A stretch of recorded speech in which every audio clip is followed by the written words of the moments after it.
Hey, welcome to another exciting episode of the Twisted, the Bent, and the Exhausted Entrepreneurial Podcast. My name is Jeff Harrison, along with my co-host, Leslie She's Spoor. right over there.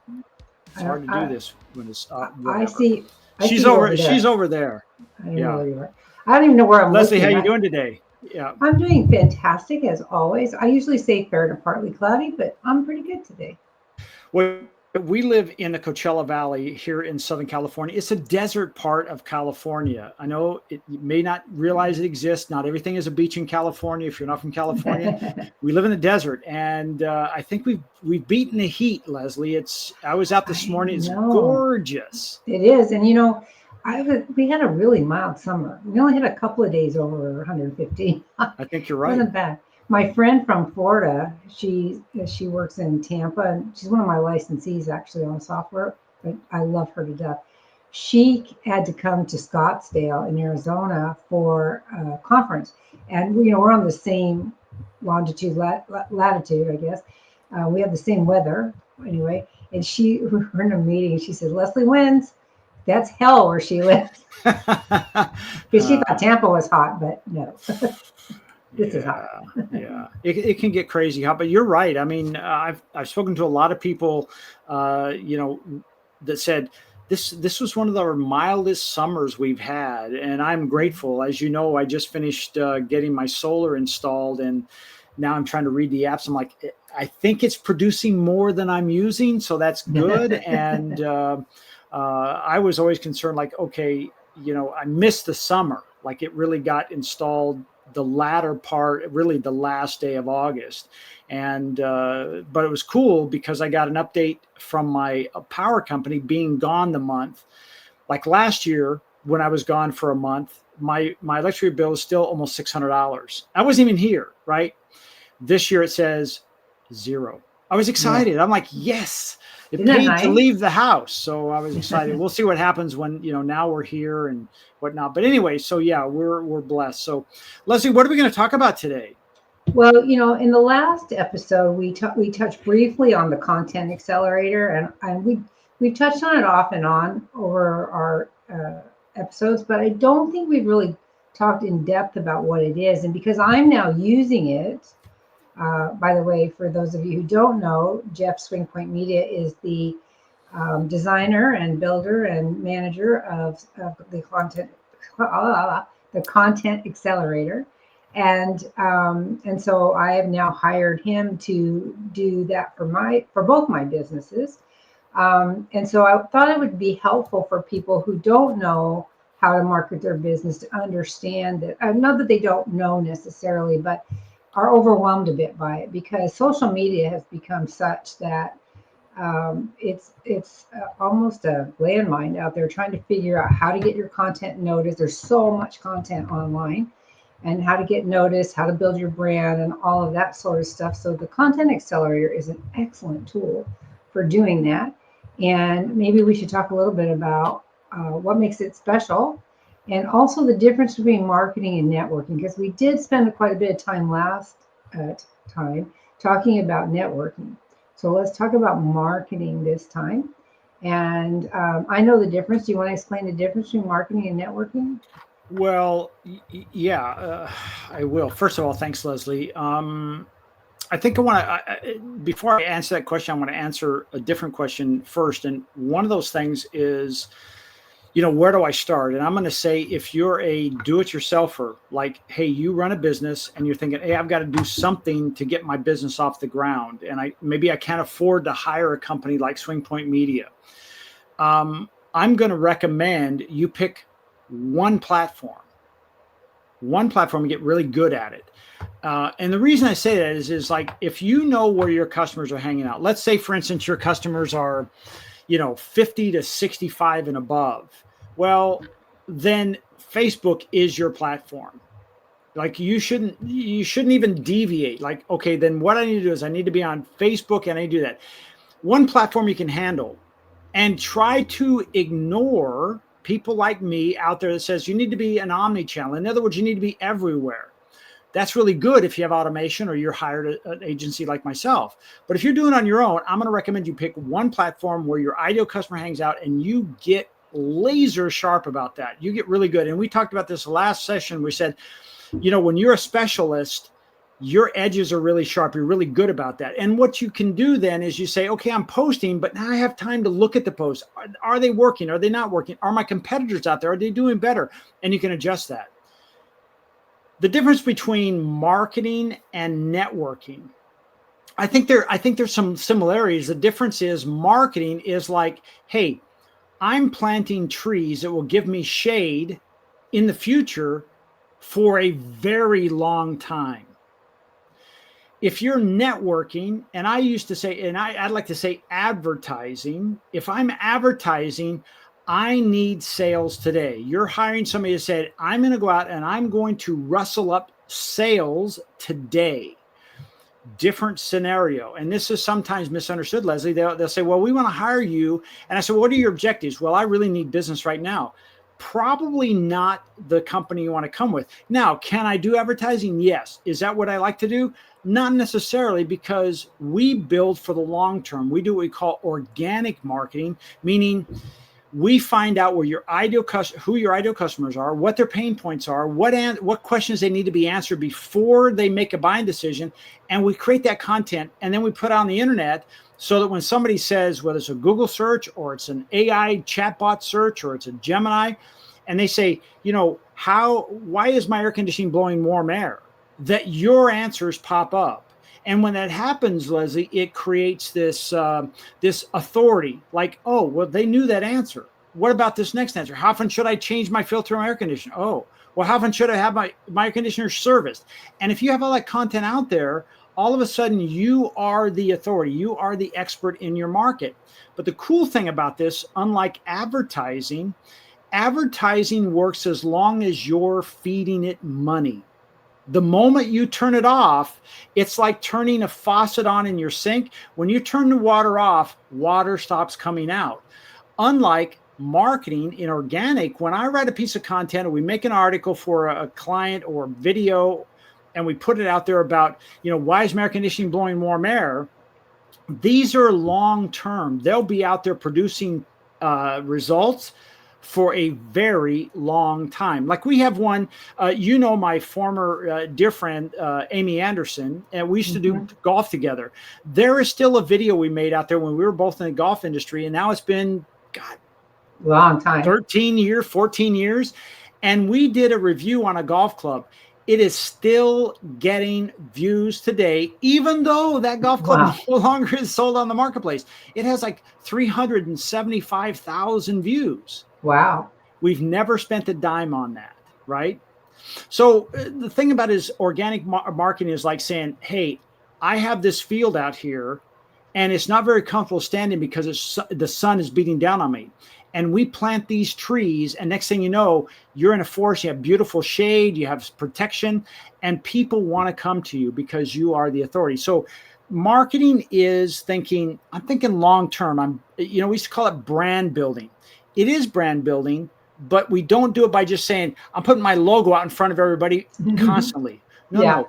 We're solving problems. We're answering questions. We're solution-based marketing that says, if Leslie wants something answered, so do probably 1,000 other people that want to buy the same thing.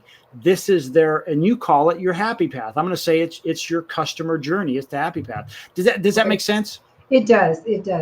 So from a high level, the content accelerator, for those of you that are thinking, what the hell is a content accelerator, is an automated way to create a lot of content at one time for a specific product or service and get it posted out on social media for you, so that you do not, it's all automated, so you don't have to have any oversight into it. You don't have to do anything with it. Jeff has experts in every kind of industry you can think of and can create this content unique to your business. He has an intake form that helps him identify those things that make it your business unique to your competitors, and then he can focus in on that. So let me ask you this, Jeff. In a standard week, when you're using the content accelerator, how do you get the idea, first of all, what you're going to do for somebody? And then what's the process to get to publication? I'm not asking you to release any secrets, but just kind of the overview of how the content accelerator works. Yeah, basically, and I'll take it from when it was manually done by, I'm going to call it human, and now when it's done by automation, it's virtually the same, except one does it a lot faster. And so, as an example, let's say, for instance, in that intake form, we will ask the client, hey, what are some of the most common questions your ideal customer seems to ask? And you might want to ask your customer service people, you want to ask your salespeople, whatever it is. And then we'll gather those up. And then we also do some serious research into their ideal customers. And then we do more deep research into what are the reasons people make buying decisions for whatever that service or product would be. And then we put that in a spreadsheet that now our content accelerator, our AI, if you will see that, and it will generate a piece of content. Actually, it will generate a week's worth of content for that particular topic. So let's say, as an example, let's say, for instance, you are you have a window tinting company, and you one of your questions might be, well, do I need to tint my windows, or is factory tint acceptable? Well, we have a saying: if they ask, we answer. And that's not my slogan. That's a guy named Marcus Sheridan. I read a book about his thing, pool company, back in the Southeast, like 15 or 20 years ago. And I thought, this makes so much sense. And so whenever a customer asks a question, that means they're not the only ones in to create that content. So at the very beginning, it's all research, right? It's determining, hey, what is that content? And then what'll happen is it'll write a piece of content we call a blog post on your website. It'll create about 1,000 to 1,500 words, or excuse me, 1,000 to 1,200 words, because that's a good number we saw that proves authority in your marketplace. Anything smaller than that, like people say, oh, I put blogs out and they're 500 words. The internet doesn't see that as, well, you have a depth of knowledge on that. It's almost like this flippant answer. Like, can we really trust them? Because if you think about it, whether it's ChatGPT or it's Google, they're nothing more than a dating site. They're saying, hey, here's somebody who wants to find something. Here's somebody that has it. Is it a good match? So 500 words or less, probably not a good idea. So we're like 1,000 to 1,200. You have a question? Yeah, I do. So my newsletters, I've cut down to around 500 to 600 words because everybody's time is valuable, and I put them out twice a month for each company. So are those not effective then, or should they be longer, or I understand the ones you're doing are longer, but do mine need to be longer? Well, that's a great question. As a newsletter, absolutely not. Absolutely not. A newsletter, there's really not an ideal perfect length, because here's the thing: you already have us. You've already gotten our okay to be in my inbox. So if you send me something and 1 week it's 200 words, and next week it's 500 words, that's okay, because it's valuable to me, because I raised my hand and said, please come in my inbox. What we're talking about is content on the market, in the marketplace, where the algorithms will say, is this a good piece of content? This person asked this question. Is this deep enough and relevant that it will solve their problem? If the answer is yes, chances are we're going to show up. If the answer is no, it's not. We're on page 2 and nobody goes to page 2. And certainly now with AI overview, if you're not doing it correctly, you're not even showing up at all. It's like you don't exist. But with your newsletters, no. I mean, I follow some newsletters that, you know what, it's at less than a 2-minute read, and I get it twice a week, and it works for me, right? There's no right or wrong there. So you said something that triggered a thought, and now I don't know what it is, because as usual, I can't keep track of my own thoughts. Never mind, I'll come back to it.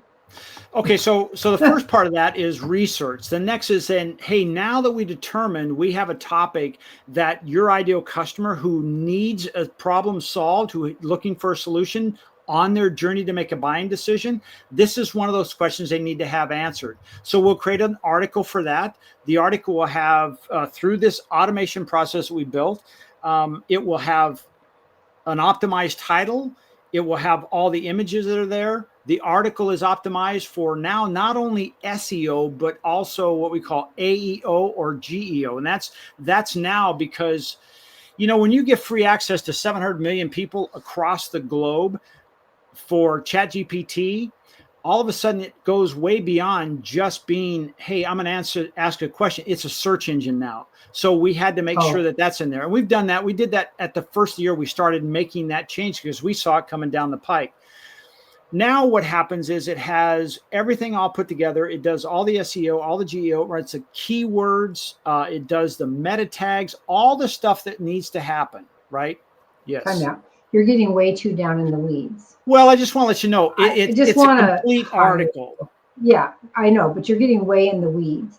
So, and I'm sorry, but you are. So can you keep it like in English and kind of a higher level? Like, I think what you're trying to say is that you write a blog specific to the questions people ask about this service or product, and it includes all the tags it needs to be found by the new AI search engine. Is that what you're trying to say? I think that's what I said. Yes. But exactly. It was really, really long. We're 16 minutes in. It was really long. Yeah, but I've only been talking a minute and 7 seconds. I don't believe that. Okay, so the next thing it'll do is now once we have that topic, it really sets it up for the whole week. So from there, we now generate a video.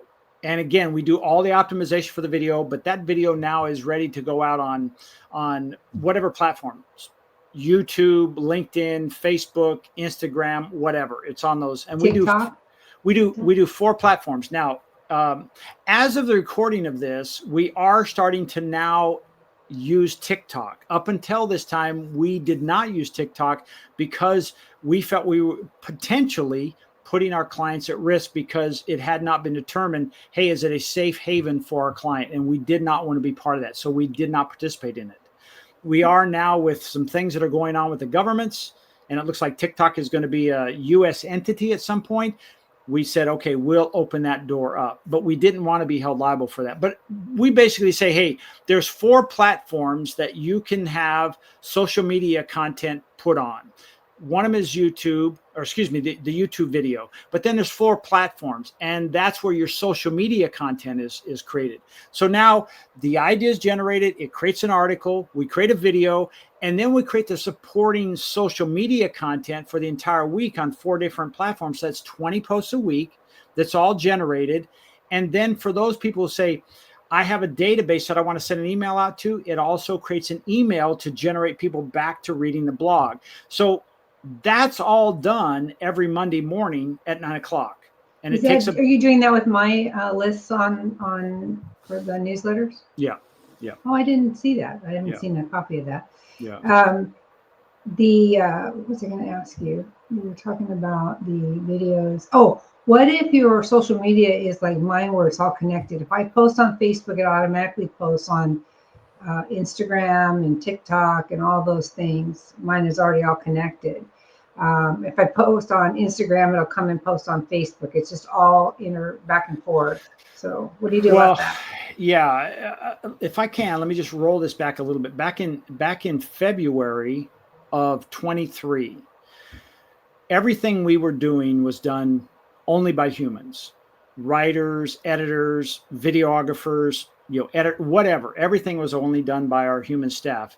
And I saw the writing on the wall, and I said, how much of this can we build? And we started building it. So late April, we had what we didn't have a name for it because it was only an in-house product. It was only to help us service our clients better. And it's now called the Content Accelerator.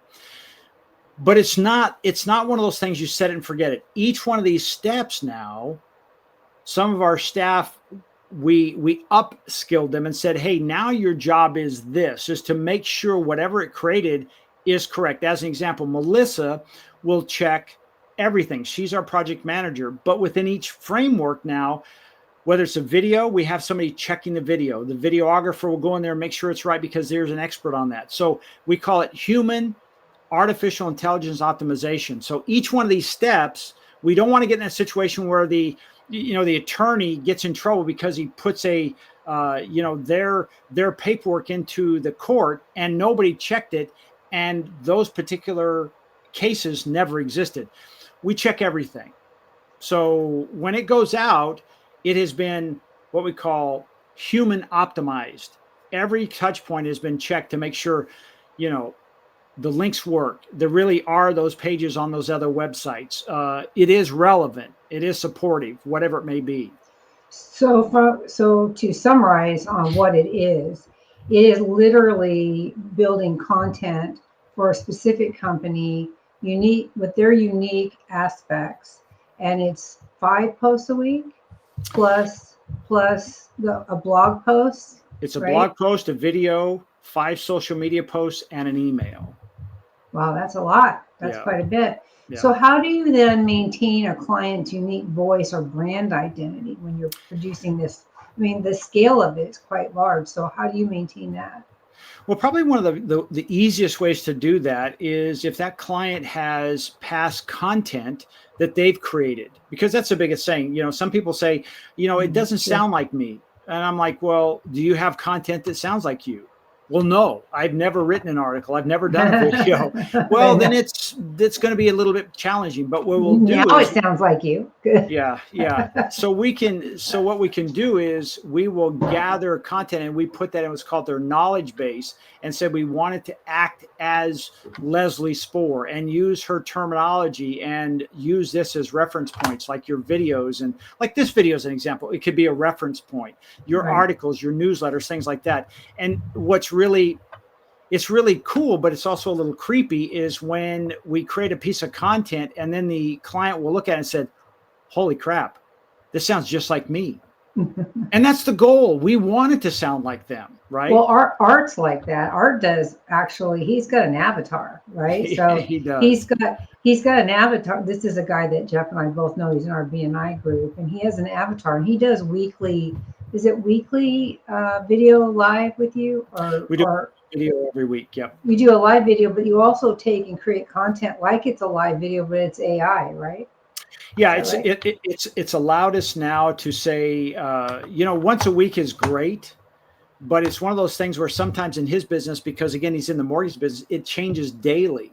Right. And so what we can do is we have his voice and we have his likeness in a video, and we can, using artificial intelligence, we can take something that's a trending topic and have it write a script, have Art approve it in just minutes. And then within 15 minutes, we have a new video created we can put out on the internet that he is on top of that. You mean, you could do the same thing for you if we had a video of you. Yeah. We don't have any video of me. I mean, No. we've only been doing this 20 years. No, so. but I mean a specific in this Yeah. particular platform. So yeah. Well, the thing is that I can attest that this looks and sounds just like Art. I mean, I was blown away when I saw it the first time. I was like, no, that's Art. And he's like, no, it's not. And I go, yeah, that's Art. I know how Art sounds. And it's so good, you guys. It's so good. Now, the scary part of that is obviously deep fakes and crap like that, but that's not the purpose of today's podcast. No. So let me see. I got another question because I think that those are good answers. So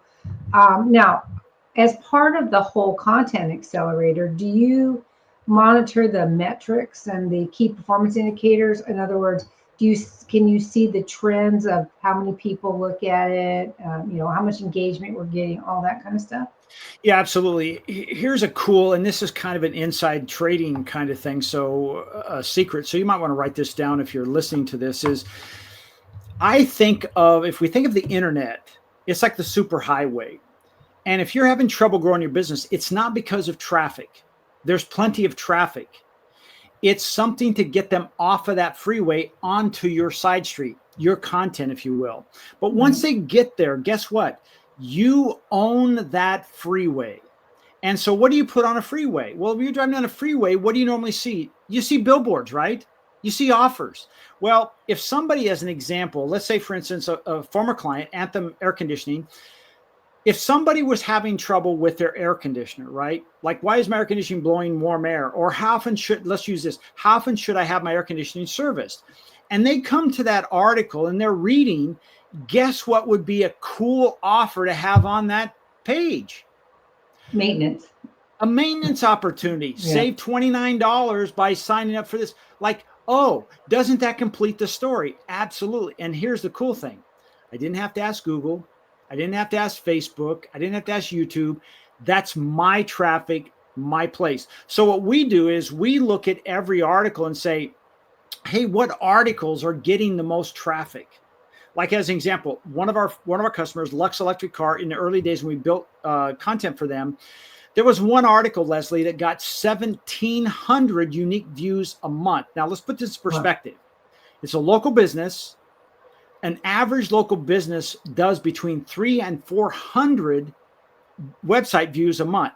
This one article was getting 1,700.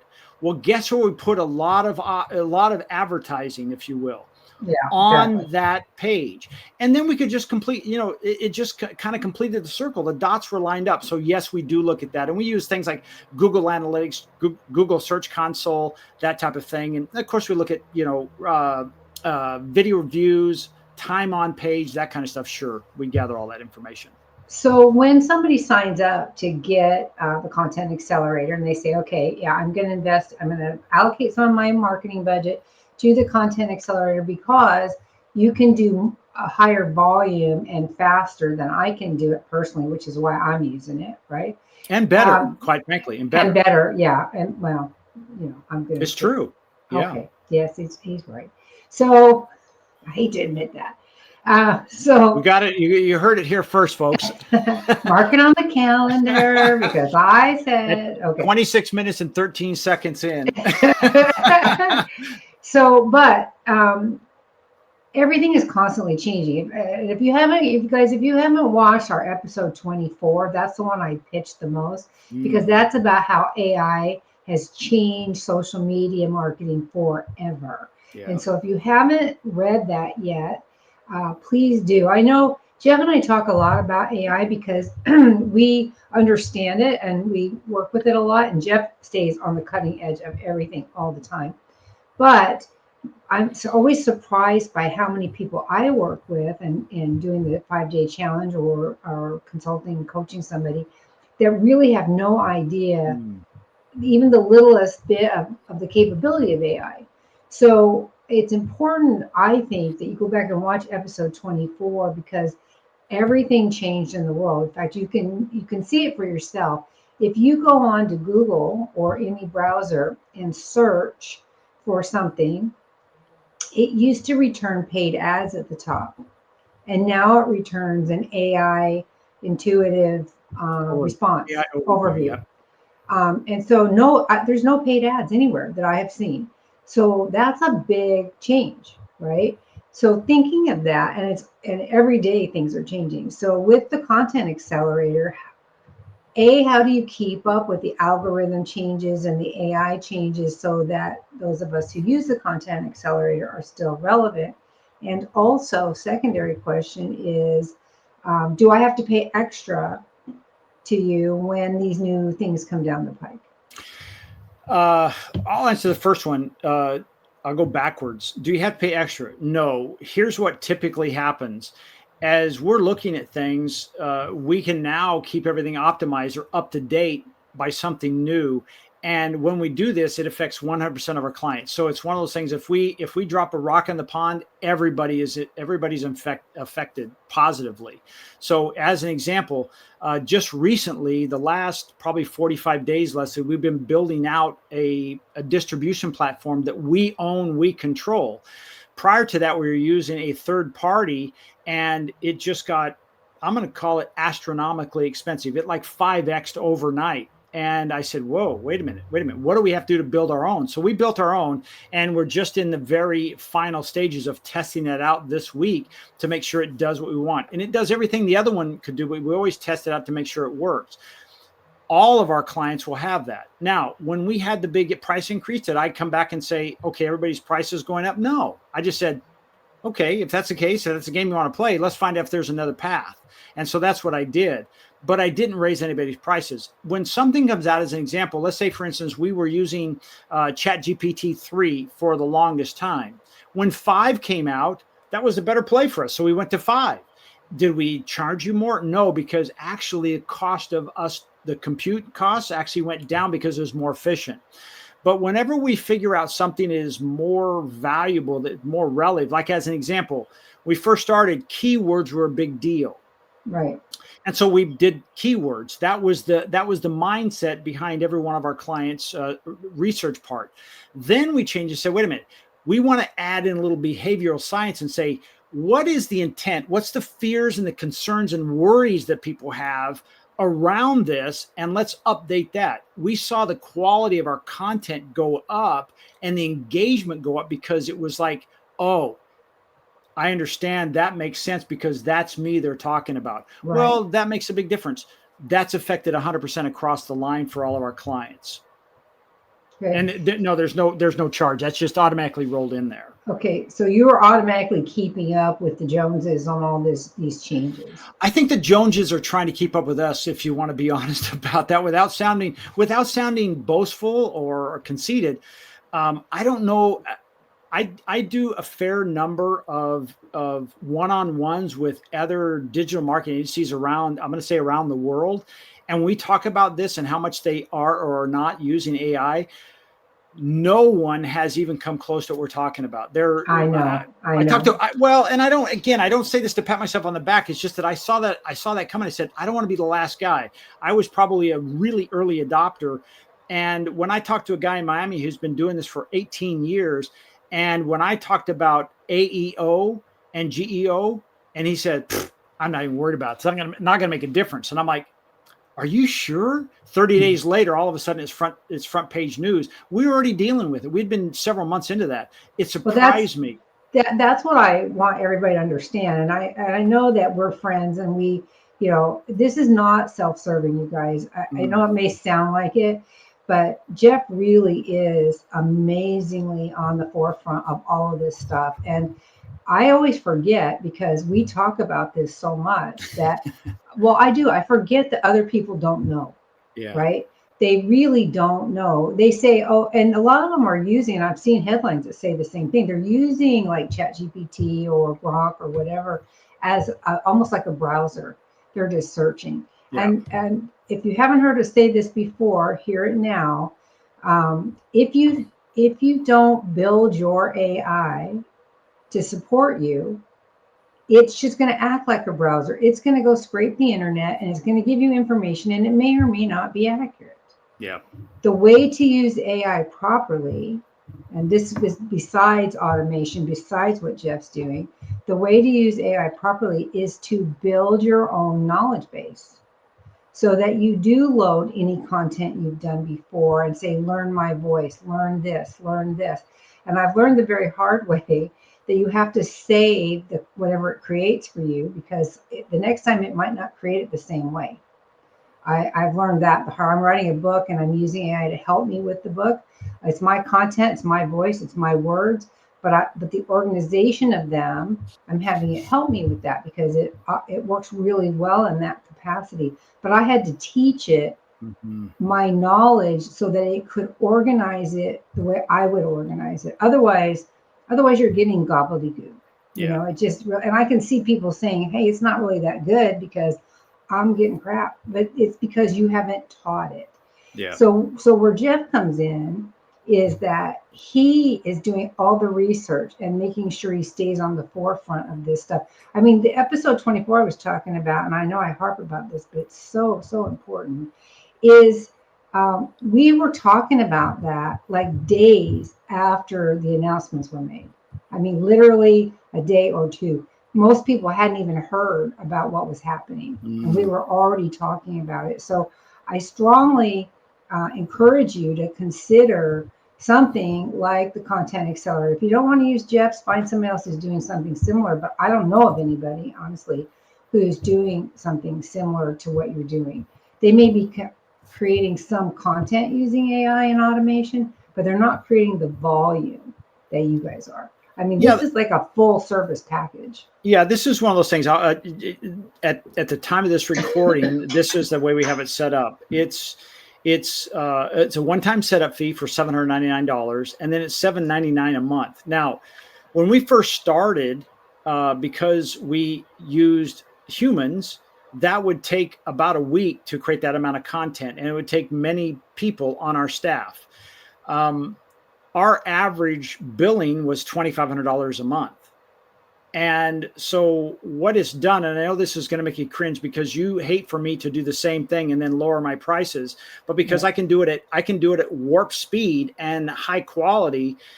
I said I want to help more people. So I said this is what we can do. It's $7.99 a month, and it will produce this content. And now when I first started, I was even contemplating saying, well, should I then just make it DIY for $7.99 and I'll turn all the content over to you, and now you have to post it?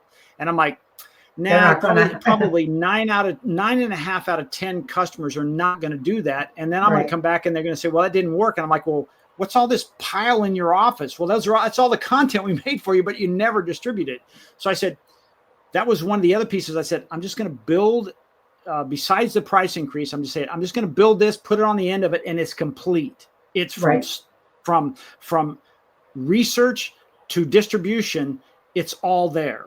Yeah, And that's how it should be. yeah, and so that's what I did, and so to me it makes sense, because if you go out and you hire somebody to make a video, when I used to do videos, just one-off videos, Yeah. you know, it could be $1,000 a piece. And then doing the email, I have a client right now. That's all he wants me to do is emails. I do one a week, and basically $250 a week to write those emails. So, you know, for That's $1,000 a month. But here's the thing. Every time I write an email, he gets about 10 new customers at $350 a piece. He's really happy with paying me $1,000. I understand, but for those of us regular people, that's $1,000 a month. For $7.99, you can get 5 or 10 times that amount of content. That's crazy. I mean, it's For great. some reason, he just hates Facebook, and that's where all his customers are. He just hates Facebook. So he says, I just want to do just email marketing. That's all he wants to do. So is that the barbecue? I'm not going to say, because this is, so let's just say it's a hot topic. Oh, okay. It's a hot topic. I get it. You're funny. Yeah. So anyway, so that's what we do. And for us now, what it allows me to do is say, hey, what other things can we automate? So now we have the whole content marketing. And going back to the beginning of when you said, what's the difference between marketing and advertising, is now if somebody comes back and says, hey, I have this field of trees now, I have the traffic, we have the data, can we advertise on my platform? Yeah, we can build advertising on those blogs because we know the traffic is there. We're no longer shooting in the dark. We know, let's face it, if you take the time to research, whether it's AEO or it's SEO, and you go to Google and you pull up something and you go to the website and you take the time to read about it, you probably are very interested in it. It's not a TikTok video. It's not a reel. It's like, I need to know more about it. And then if you have an opportunity on that article to save money, like, oh my gosh, it just happens to be on sale today. No kidding. It's that because we knew you were coming, right? Well, anybody who watches Instagram and sees the zillion ads that come up on Instagram knows. I can't tell you how many times I bought something off of Instagram that I end up getting and think, why in the heck did I buy this? But they show me the ad so many times, I eventually capitulate. Right. And so it's kind of the same for us, for all of us business owners who want to get our stuff out there. The more you show it, the more it's visible, the better results you're going to have. And by doing 5 posts a week, that's a lot. You know, somebody told me once that you have to do like 10 posts a day to get traction. Like on TikTok, you have to get a lot of videos out there to get traction. But I think by this multi-pronged approach from the Content Accelerator, doing X amount of videos, X amount of blog posts, X amount of daily posts, you're really flooding the market in a way that can only result in good returns. It's going to take a while, but it still should only result in that. I just want to point out something that has changed dramatically in the last probably 6 months, maybe 9 months. We are in an attention economy, meaning if we put content out there, and I see this all the time, and you could go to a platform right now. You just name the platform, and there's a platform out there on social media where somebody does this, that they just put out a coupon, and a buy me, buy me, buy me. all the time. That is not getting my attention. That's not getting my attention. So guess what? Those platforms will show you less and less and less. And the more you post, the less they'll show of you, because you're not garnering any of the attention of all this audience that the platform attracted. You're not garnering that. So when you think about what we do at Swing Point Media with the Content Accelerator, we only create content that your customer is already interested in. So by the time they get to social media, guess what? The interest is already heightened for that particular customer.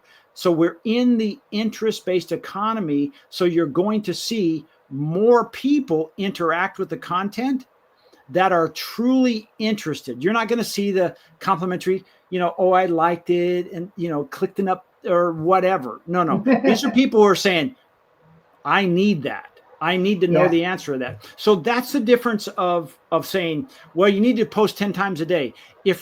Excuse an expression, if you're posting garbage, it's not going to make any difference how many times. It's only going to hurt you more, because it's saying, we're going to show this guy's stuff less and less and less. It's like being on stage and your story is bad. The hook is coming out, baby. You're going to get off. You're not going to be showing up.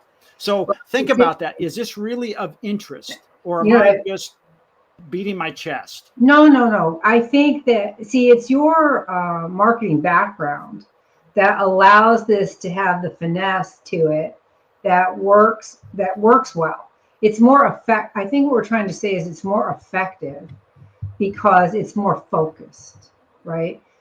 Compared to just people that are creating content. I've seen a lot of this one specific thing lately, and it's starting to annoy me that I'm seeing it.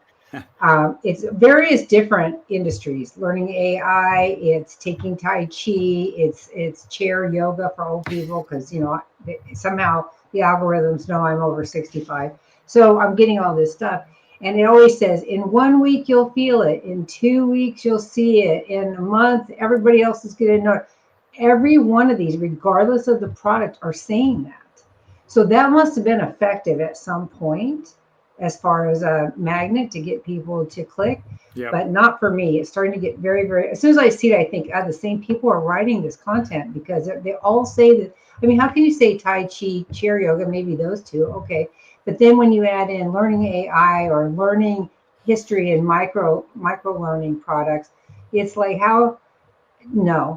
The 1 week, 2 weeks, a month do not work for me anymore. Yeah. You don't do that, do you? Tell me you don't do it. No, there's a lot of crap out there. Yeah, there is. And, for some people you're going to have a percentage that are, I hate to use the word, but gullible comes to mind, that are influenced by this and say, this is what I need. Right. And this is why, quite frankly, if you think about it, this is why the industry for selling things that help you be fit is such a multi-billion-dollar industry, and the health industry of gyms is not. We want a fast result, right? Well, and that's true. Yeah. Sorry, I didn't mean to interrupt. I was going to say, versus saying, hey, you know what? I know I just need to go to the gym and do these things, and my body will be better. And because of that, it will start making me think, do I really need that extra piece of cake? Probably not. So it starts influencing our activity. And next thing you know, you're going, oh, you know what? I've dropped 7 pounds. I feel a little bit better. My pants feel better. I look better in the mirror, and away we go. Versus, I got to take another pill. No, somebody's on shots. Anyway. I'm not going to say anything. Anyway. So, so what I was going to say is that this is true for all business owners. Yeah. Slow and steady is what wins a race in this. And I know we don't want to talk about the tortoise and the hare today, but I'm just saying that if you put one foot in front of the other, all of us want instant results. I met a lady one time at a chamber mixer that said she had opened up her business and and she's only been in business a week. She'd opened up her doors and was disappointed because the store wasn't flooded with client or customers. Wow. And I'm thinking to myself, you cannot just hang out a shingle and expect everybody to come running. Oh my God, this person opened a business. I got to go in there. It takes some brand awareness and some marketing and some networking and some effort. And it's how many years did you hear me talk about the story with the miner and the pickaxe? Oh, forever. Right? forever, right? And then for those of you who don't know, there's a cartoon out there that shows a miner with a pickaxe who's one strike away from hitting the gold and turns around and walks away because he's built this long tunnel. I always had that image in my head as I've been building my companies. The only fear I allow myself to have is the fear of quitting too soon. And here I am 20 years down the line. It's the same with marketing. You can't put in 1 month's worth of effort and expect to get results. Marketing is a long-term effort. Yeah, and quite frankly, on the intake piece is if that's your mindset, I'm not your answer. Right. What we're talking about here, Leslie, we're talking on average, and I say on average because every business is a little different. And what I mean by that is this marketing will work for any business, but what happens is what your competitors doing. If your competitors are sleeping and you do this, you're going to see accelerated results. Okay, but if you have a business that has zero content, zero digital footprint, and your competitors are aggressive out there, it's going to take longer because you've got to play catch up, right? You got to roll a little harder.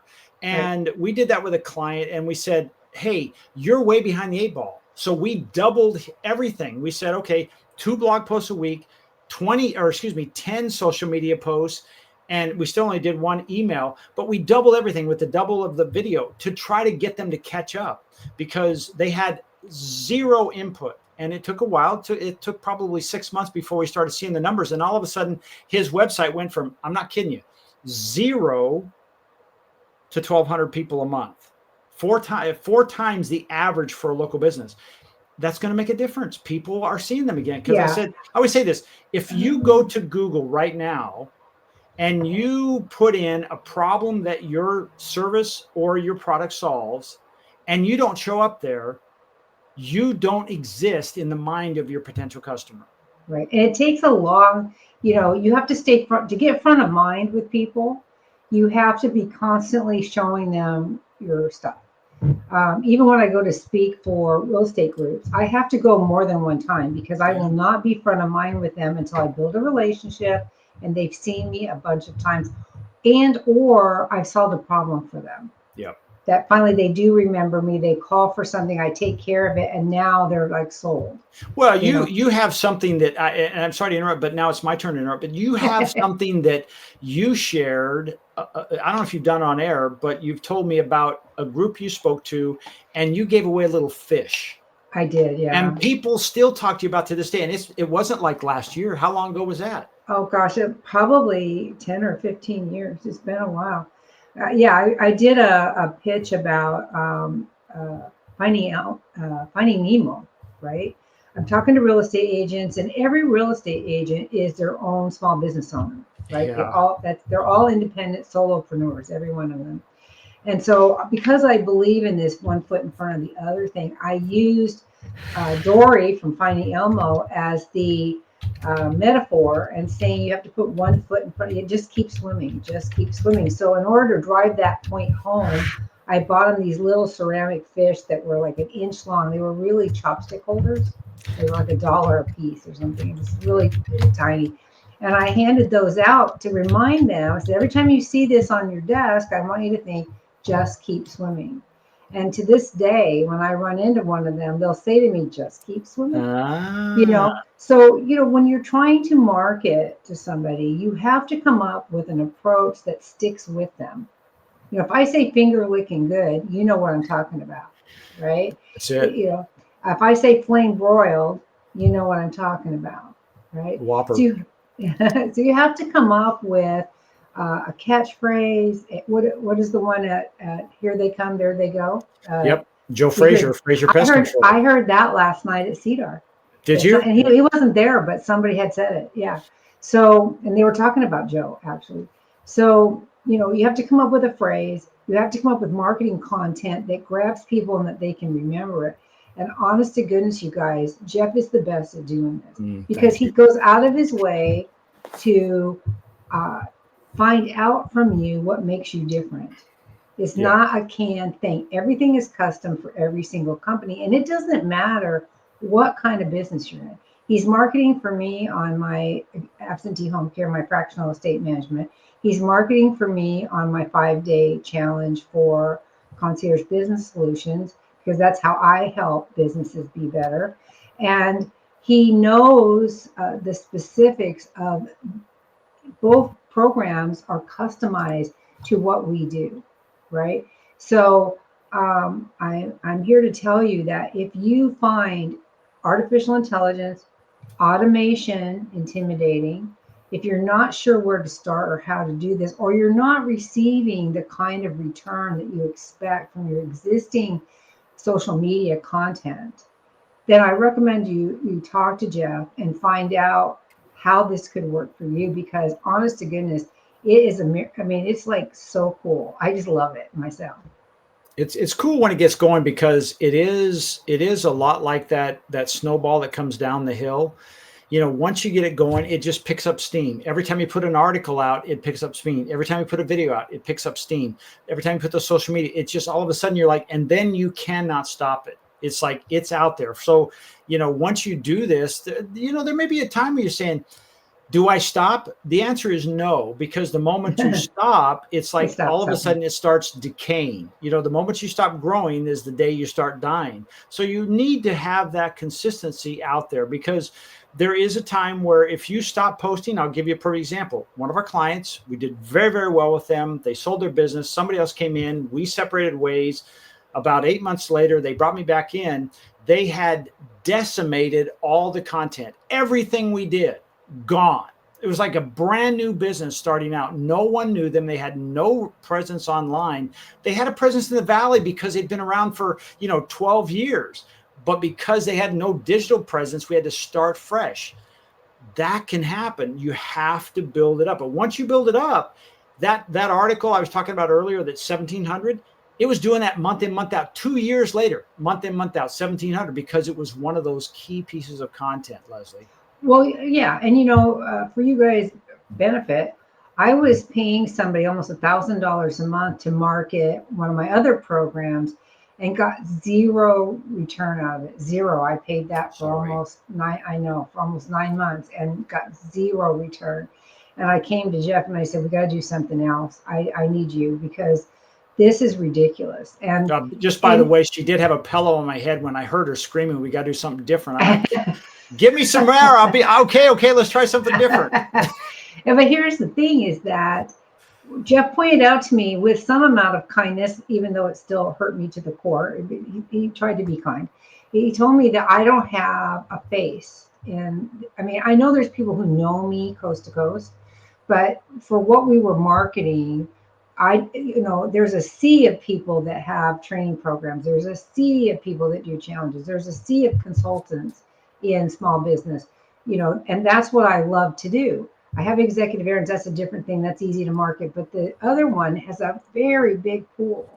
So he pointed out to me that I have to get a better, stronger brand awareness and a name out in the internet sphere in order to make any headway, and which is what he's helping me with. And I have to say, it's been doing really, really well, and I appreciate it. Thank you. Thank you. Yeah, without solving problems, it goes back to our last conversation in the last podcast, when you talked about, when you go to a networking event, if you go there to get instead of give, you're going there for the wrong reason. So if you're just putting things out, and I'll use my barbecue guy now, who, when we first started working with him, he would send out an email once every 2 weeks, and it just, all it was his discount coupon. That was it. And his thing was, this email stuff doesn't work. I'm like, no, it does. And he was getting an average about 18, 19% open rate. We started changing his email, and his email then went to as high as 70% open rate, but it now averages between 45 and 50% open rate. His database is 3,400 people now.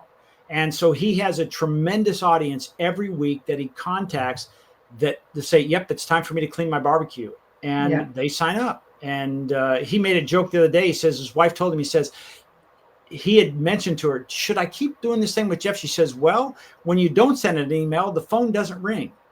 And that's all she said. And he called me, says, let's do another email this week.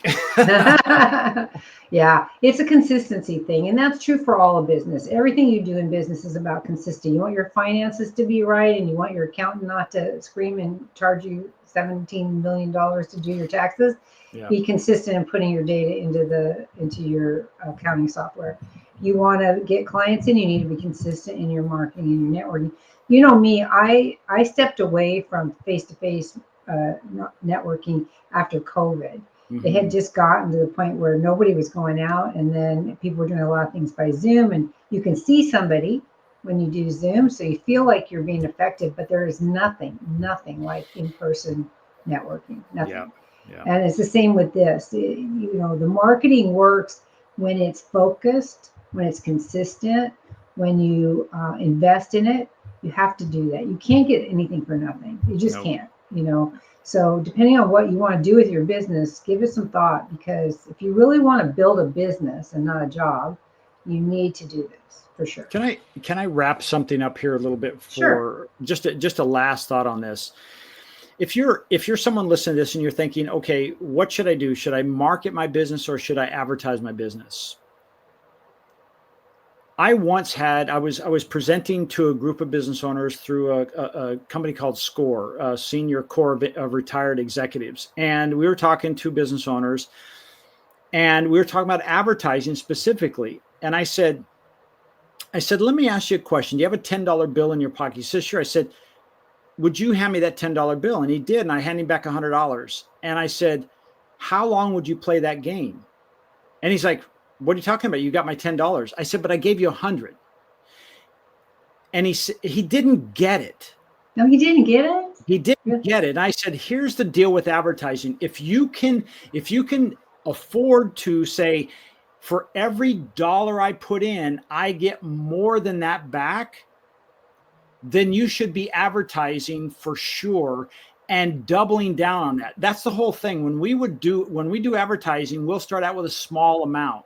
Like if we tell somebody their average is $30 a day, but we'll start out at $5 a day and we're testing it, right? And we're honing the message. But once we see that for $5, we're getting back $7, $8, $9, $10, now we'll put in more because we see the ratio. And all of a sudden we're saying, I'm putting in 10, I'm getting back 100.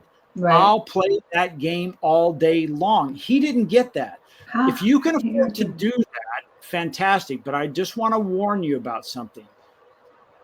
Digital advertising is not as easy as some people will make you think. It is getting more and more challenging.